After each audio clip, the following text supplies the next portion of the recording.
고양이만 건강하면 당신은 행복합니다. 국내 최초, 최고의 고양이 전문병원 백산동물병원 대표수의사 김형준입니다. 원장님이 생각하는 좋은 진료는 어떤 거예요? 오늘 시간 많아요? 사실 어려운 질문이기도 하고 참 고민스러운 내용이긴 한데 기본적으로 치료를 잘하는 병원이겠죠? 근데 또 다시 치료를 잘한다는 게 참 어려운 질문이긴 합니다. 저희 동물병원의 벽에도 붙어 있지만 결국 단발성 진료라기보다는 아이의 삶의 질, 퀄리티 오브 라이프를 궁극적으로 개선시키는 것이 좋은 진료라고 생각을 하고요. 아이의 증상만을 개선시키는 게 아니라 원인을 파악하고 근본적인 원인부터 해결해 나가는 그런 것이 좀 더 좋은 진료가 아닐 거라고 생각을 합니다. 원인 치료가 안 되는 경우도 있고 증상만 개선돼야 되는 경우도 있는데 일단 정확한 진단 이후에 아이에게 맞는 그리고 현재 상황에 맞는 최적의 치료 및 관리 플랜을 잡는 게 좋은 진료라고 생각합니다. 저희가 그 확진과 중환자들 진단에 좀 경험이 많다 보니까 좀 그런 쪽을 더 중시하는 경향이 있기는 한데 상황에 따라서는 확실한 진단이라는 게 꼭 항상 적용되는 답은 아니다 라는 생각을 하는 경우도 꽤 있습니다. 예를 들어서 진단을 하려면 마취나 조직검사나 CT나 이런 것들이 필요한데 아이한테 좀 무리가 많이 될 것 같다 그런 경우도 있고 보호자분하고 상담을 했는데 항암 치료는 자기가 생각할 때 얘가 너무 고생할 것 같아 사고 싶지 않다 라고 하셨는데 그러면 추가적인 적극 진단을 하지 말고 그냥 완화 치료로 가보자 라고 말을 저희가 먼저 드리는 경우도 있습니다. 그래서 상황에 따라서는 확진이 꼭 유일한 답은 아니다 라고 저도 생각은 합니다. 동물병원이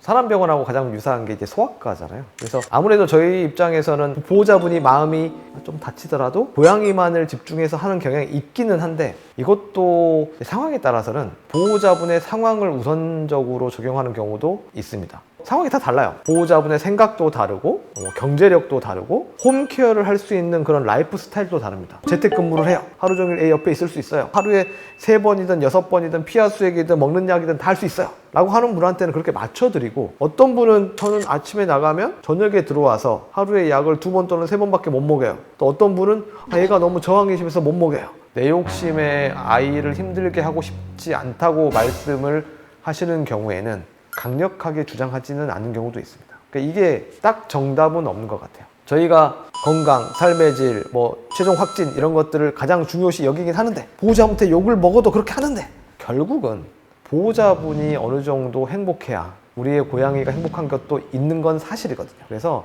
너무 고양이에게 집중을 해서 보호자분을 피폐하게 만드는 것도 고양이한테 안 좋아요. 그렇기 때문에 상황에 따라서는 유연성 있게 치료 플랜이나 진단 플랜을 적용을 하고 있습니다. 사람도 이제 어느 시점이 되면 연명 치료에 대해서 가족분들이 이제 고민을 하고 결정을 하시는 것처럼 저희도 그래요. 이런 말씀을 드리는 게 저희도 힘들거든요. 근데 전문가로서 아이가 너무 힘들거나 확률이 너무 낮을 경우에는 힘든 이야기고 불편한 이야기지만 저희가 이야기를 하는 경우도 있고 해야 된다고 생각을 합니다. 저희도 좋은 얘기만 하는 게 좋죠. 희망적인 얘기만 하는 게 좋고. 하지만 그거를 현실적으로 진짜로 아이를 위해서라도 그런 결정 또는 조언을 해드리는 경우가 있습니다. 이게 어떨 때 어려운 선택을 하냐라고 정해져 있는 건 아닌데 마지노선은 있습니다. 의료적으로 우리가 할 수 있는 최대치를 했음에도 아이의 삶의 질이 개선 안 될 때 대표적으로 호흡곤란이 지속되거나 아니면 발작이 지속되거나 저희가 마약류 진통제를 그렇게 적극적으로 썼음에도 불구하고 통증 반응이 개선이 안 되거나 아이의 삶의 질이 개선되지 않을 때는 저희가 먼저 말씀드리고요. 보호자분은 힘들어하시죠. 그래도 더 혹시나 더 좋아질 수 있지 않을까요? 그런 경우가 있습니다. 어려운 경우가 뭐냐면 아픈 아이를 수년간 이렇게 이제 함께 하시다 보면 중간중간에 아이가 크라이시스 위기 상황이 오거든요. 근데 아이가 좋아졌어. 정말 다행이잖아요. 근데 이걸 보호자분이 한두 번 경험하면 나중에는 그런 말씀을 드려도 지난번에도 그랬는데 좋아졌는데 지난번에 살렸어요. 힘든 상황을. 근데 다음번에 또 나이를 먹잖아요. 병은 심화될 거고. 얘가 그런 얘기를 1년에 한두 번 듣다가 얘가 22살이 됐어. 근데 보호자분은 예전에도 그 얘기 들었으니까 살았으니까 이번에도 살 거라고 생각하시는 경우가 꽤 있는 것 같아요. 저희는 어떻게 보면 정말 아이가 힘들어하는 경우는 저희가 먼저 말씀드리지만 낙관적인 의지로 치료를 계속합니다. 하지만 저희도 기준이 있어서 먼저 말씀드리는 경우가 있다는 거. 그리고 그게 보호자분 마음을 몰라서라기보다는 저희도 불편한 이야기인 줄 알지만 아이와 보호자분을 위해서 힘들게 꺼낸다는 것도 알아주셨으면 좋겠어요. 또 다른 측면으로 보면 보호자분 입장에서도 심각한 아이들의 치료를 우리랑 함께 할 때 보호자분도 내가 욕심을 여기서 멈춰야 되나? 근데 내가 여기서 멈추면 내가 최선을 다하지 않는 건가? 이런 고민 때문에 정말 힘들어 하시는 분들을 꽤 많이 봅니다. 근데 그런 고민을 하실 정도가 되면 이미 최선을 다하고 계시는 겁니다. 그래서 그런 고민이 드시면 주치의분한테 이야기를 해주세요.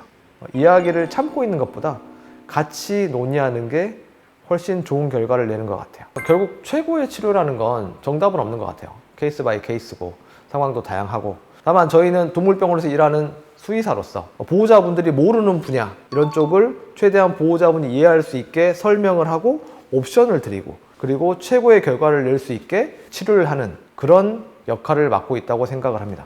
항상 저희는 설명이 어떤 분들은 너무 길다고 하신 분도 있어요. 저희는 항상 보호자분이 최대한 이해할 수 있도록 설명을 자세히 그리고 길게 해드리려고 노력을 하고 있고요. 보호자분과 함께 이해하면서 아이가 가장 좋은 결과를 낼 수 있도록 치료를 함께 하는 그런 수의사가 되도록 하겠습니다. 고양이가 건강해야 집사도 행복하니까요.